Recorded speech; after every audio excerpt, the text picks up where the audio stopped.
नमस्कार दोस्तों, स्वागत है आपका हमारे YouTube चैनल पर। आज हम बात करेंगे भगवद गीता के अध्याय 3 श्लोक 31 की। इस वीडियो में हम जानेंगे कि इस श्लोक में भगवान कृष्ण ने हमें क्या महत्वपूर्ण बातें बताई हैं। तो वीडियो को अंत तक देखें और अगर आपको हमारा कंटेंट पसंद आए तो कृपया लाइक और सब्सक्राइब करें। यह तु धर्मामृतम ईक्षते, जो लोग धर्म के अमृत को देखते हैं। भगवद गीता के इस श्लोक में भगवान कृष्ण यह स्पष्ट करते हैं कि जो लोग धर्म का पालन करते हैं वे सच्चे ज्ञान और अमृत को प्राप्त करते हैं। यह श्लोक हमें यह सिखाता है कि सही कार्य करने से, जो धर्म के अनुसार हैं, हमें आत्मिक संतोष और उन्नति मिलती है। जब हम अपने कर्तव्यों को निष्ठा से निभाते हैं तो हम न केवल अपने लिए बल्कि समाज के लिए भी एक सकारात्मक प्रभाव छोड़ते हैं। यह हमें प्रेरित करता है कि हम अपने कार्यों में हमेशा धर्म का ध्यान रखें। एक बार की बात है, एक छोटे से गांव में एक किसान रहते थे जिनका नाम रामू था। रामू बहुत मेहनती और ईमानदार थे, लेकिन गांव में एक बड़ा संकट आ गया। एक भयंकर सूखा पड़ा जिससे सभी फसलें सूख गईं। गांव के सभी किसान परेशान थे और रामू भी चिंतित थे। एक दिन रामू अपने खेत में बैठकर सोच रहे थे, क्या करूं?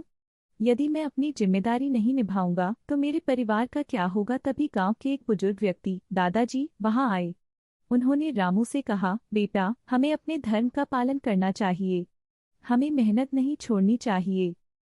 रामू ने कहा, लेकिन दादाजी, इतने कठिन समय में मेहनत करने का क्या फायदा?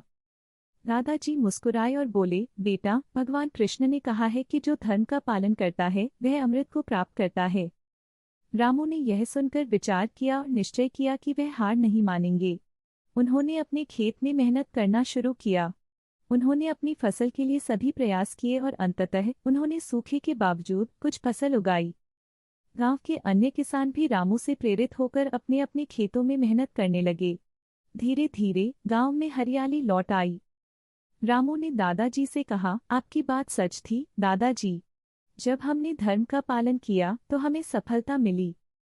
दादाजी ने मुस्कुराते हुए कहा, बिल्कुल बेटा, मेहनत और धर्म का पालन ही हमें सच्चा सुख और संतोष दिलाता है। इस कहानी से हमें यह सीखने को मिलता है कि कठिनाइयों के बावजूद हमें अपने कर्तव्यों का पालन करना चाहिए और मेहनत नहीं छोड़नी चाहिए।